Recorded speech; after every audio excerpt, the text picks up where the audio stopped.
Assalamualaikum warahmatullahi wabarakatuh. Saya Dwi Lestari dan rekan saya Ana Septiana dari kelompok 8 dengan mata kuliah Manajemen Pemasaran Organisasi Nirlaba. Di sini kami akan mempresentasikan makalah kami yang berjudul Konsep Pengawasan. Langsung saja ke bagian A, yaitu tipe-tipe pengawasan. Dalam pengawasan, menurut Winardi terbagi menjadi 3 tipe atas dasar fokus aktivitas pengawasan. Antara lain, yang pertama pengawasan pendahuluan atau preliminary control, yaitu prosedur-prosedur pengawasan pendahuluan mencakup semua upaya manajerial guna memperbesar hasil aktual akan berdekatan hasilnya dibanding dengan hasil yang diperkirakan atau direncanakan. Pengawasan pendahuluan itu terbagi menjadi 3, yaitu meliputi yang pertama pengawasan pendahuluan sumber daya manusia, yang kedua pengawasan pendahuluan modal, dan yang ketiga pengawasan pendahuluan bahan-bahan. Yang kedua ada pengawasan pendahuluan sumber daya finansial, yang dimana pengawasan pada saat kerja berlangsung atau concurrent control adalah merupakan tindakan yang biasanya dilakukan oleh supervisor yang mengarahkan pekerjaan bawahannya atau karyawannya. Yang ketiga ada pengawasan feedback atau feedback control.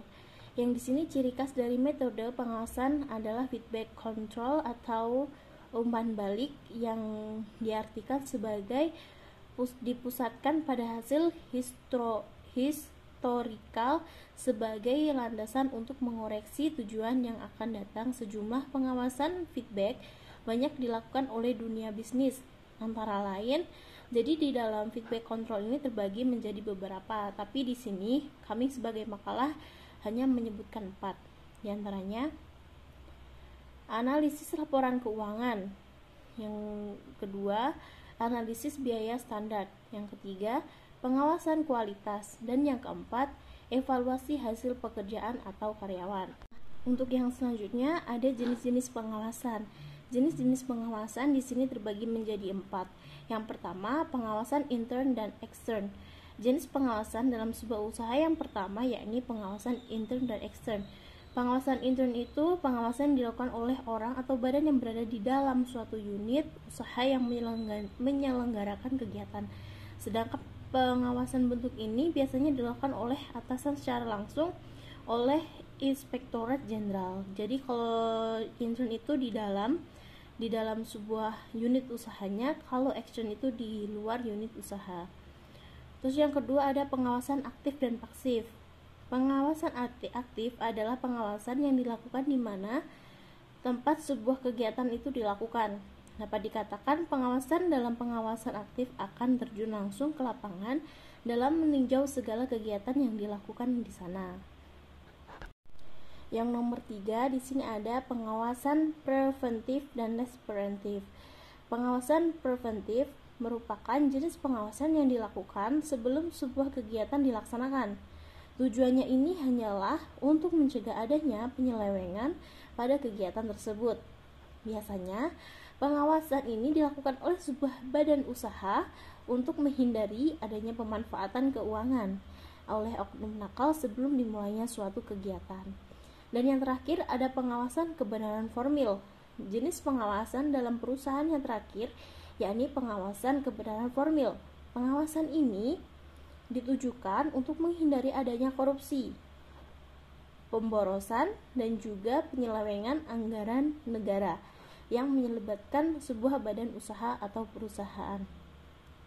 Sekian dari tipe-tipe pengawasan yang dapat saya sampaikan. Untuk selanjutnya akan dijelaskan terkait tahap proses pengawasan yang akan dijelaskan oleh rekan saya yaitu Mbak Ana Septiana.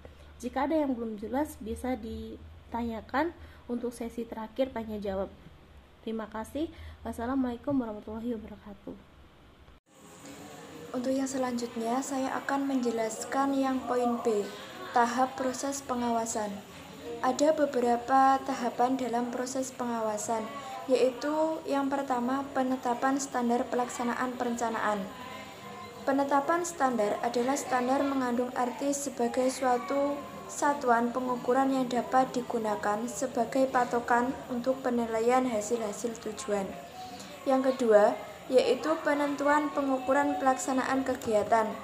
Beberapa pernyataan yang penting berikut ini dapat digunakan: berapa kali pelaksanaan seharusnya diukur setiap jam, harian, mingguan, bulan, dan lain sebagainya. Yang ketiga, yaitu pengukuran pelaksanaan kegiatan nyata.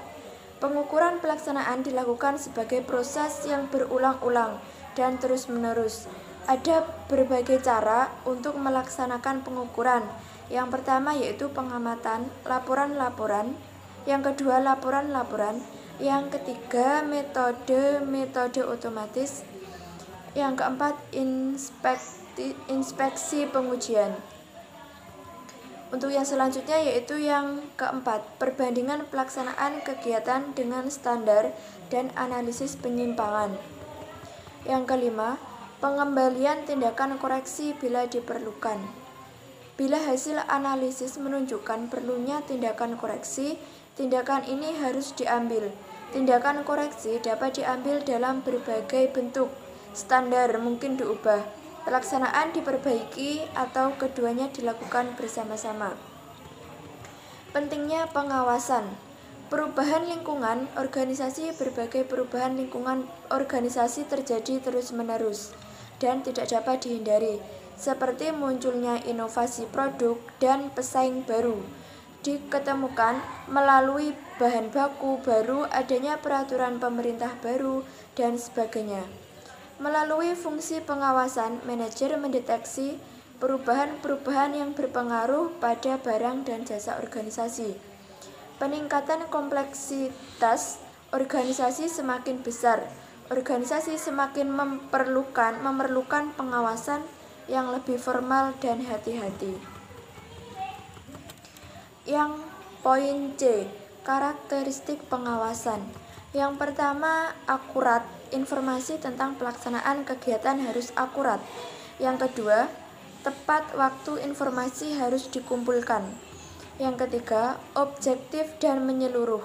Informasi harus mudah dipahami dan bersifat objektif lengkap. Yang keempat, terpusat pada titik pengawasan strategi.